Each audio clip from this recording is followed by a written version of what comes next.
इथलंच असं मी बोलत नाही, परंतु हजारोंच्या संख्येमध्ये कोण आलेला असेल आणि मुख्यमंत्री महोदय तर ही वस्तुस्थिती आहे की ते सतत जनतेच्या घराड्यात असतात. आपण बघितलं असेल की यापूर्वी वर्षा बंगला म्हणजे ठराविक लोकांना तिकडे प्रवेश असायचा. मी कोणावर टीका टिप्पणी करत नाही, परंतु आज वर्षा बंगल्यावर सर्वसाधारण माणूस पण जातो आणि त्याच्या काय अडचणी असतील, त्याचं जी समस्या असेल ती तिकडं मांडतो. मंत्रालयामध्ये पण पाठीमागच्या काळामध्ये आपण जर बघितलं असेल तर इतक्या मोठ्या प्रमाणात गर्दी व्हायची आणि मग काही आंदोलनकर्त्यांनी तर तिकडे काय ते जाळीवर उड्या मारणं, तिकडे आंदोलन करणं असे पण प्रकार केले दुर्दैवाने. आता त्याचं मी समर्थन करत नाही, परंतु लगेच इतक्या किरकोळ गोष्टीचं त्याचं काही बाऊ करणं, आता जे असा आरोप करत असतील त्यांच्यासोबत पण असे शेकडोने फोटो आपल्याला दाखवता येतील आणि म्हणून ते लगेच चांगले झाले आणि हा वाईट हे कोण वाईट झाले अशातला काही भाग नाही. गुंड प्रवृत्ती ही गुंड प्रवृत्ती असते, त्याचं कोणीच समर्थन करणार नाही आणि आपण बघितलं असेल तर त्याच्यावर कठोर कारवाई करण्याचं धोरण आपल्या सरकारचं त्या ठिकाणी आहे. संजय राऊतांनी पण काही फोटो ट्विट केलेले आहेत जे मुख्यमंत्र्यांसोबत होते.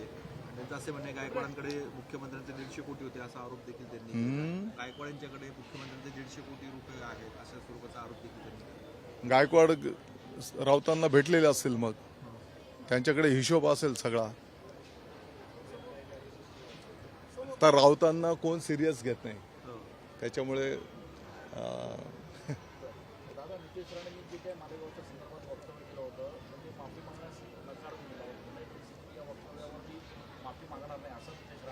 मला वाटतं की मालेगावकरांच्या भावना मी यापूर्वीच व्यक्त केलेल्या आहेत.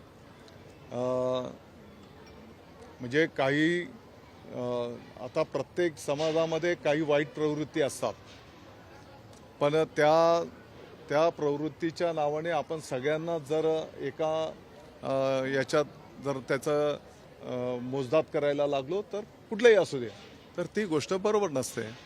संपूर्ण मालेगावला पाकिस्तानचं उपमत दिलं. मग तेच मी सांगितलं की ते गोष्ट बरोबर नाही. आता आम्ही राहतो तिकडे.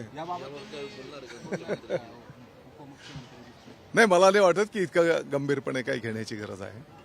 आता काही राहिलं स्थानिक पातळीवर तर आम्ही निपटवतो ना, दादा. प्रश्न सोडवत असतो आम्ही. राज्यात मतांसाठी साडी आणि मोबाईल घोटाळा झाला असा आरोप वट्टीवार यांनी केला. विजय वट्टीवार काय राज्यात मतांसाठी साडी आणि मोबाईल घोटाळा झालाय असा आरोप विजय वट्टीवार यांनी केला. हा बोला. आगामी नाही, मला त्याच्यातले माहिती नाही, त्याच्यामुळे मी त्याच्यावर भाष्य करू शकत नाही. आगामी लोकसभा निवडणुकीच्या संदर्भात नाशिक या लोकसभेच्या मतदारसंघावरून काही महंतांनी केला होता दावा. वारकरी संप्रदाय असेल, महानगरपंथ असेल, अशाही संघटनांनी नाशिक या लोकसभेच्या जागेवर मागणी करतात आणि ती जागा आपल्याकडे आहे. त्यामुळे एकूणच या मतदारसंघावरून डोकेदुखी वाढेल आगामी काळात असं वाटतं. नाही, हा डोकेदुखी वाढण्याचा वगैरे काही विषय नाही. लोकशाही प्रक्रियेमध्ये ज्याला त्याला ज्याच्या त्याच्या भावना मत मांडण्याचा अधिकार असतो. ही वस्तुस्थिती आहे की ती जागा शिवसेनेकडे आहे. या संदर्भातलं जे काही निर्णय, मग जागा कोणाला ठेवायची, कोणाला उमेदवारी द्यायची, अगदी नाशिकपासून राज्य पातळीवरचे सर्व निर्णय घेण्याचे अधिकार माननीय मुख्यमंत्री महोदय आणि वरिष्ठ नेत्यांना त्या ठिकाणी आहेत. ते जे निर्णय करतील त्याचा अंमलबजावणी करणं एक शिवसैनिक म्हणून आमची जबाबदारी असते. दादा, पण भाजपचे दिनकर पाटील गेल्या 2-3 वर्षापासून तयारी करतात असं ते सांगतायत आणि कुठल्या स्वरूपाची उमेदवारी जाहीर न होता त्यांना आता पाठिंबा देखील मिळायला लागलेला आहे. ते उमेदवार म्हणून पुढे येत आहेत. ही जागा मी बोललो ना, लोकशाही प्रक्रियेमध्ये अधिकार आहेत, सगळ्यांना आहेत. दादा, पुण्यातून ईव्हीएमची चोरी झाली, काही माहिती आली होती? ईव्हीएम मशीनची चोरी नाही, मला काही माहीत नाही. आपण पहाटे 4 वाजेपासून निवृत्तीनाथ महाराजांच्या त्र्यंबकेश्वरच्या यात्रेमध्ये होतो.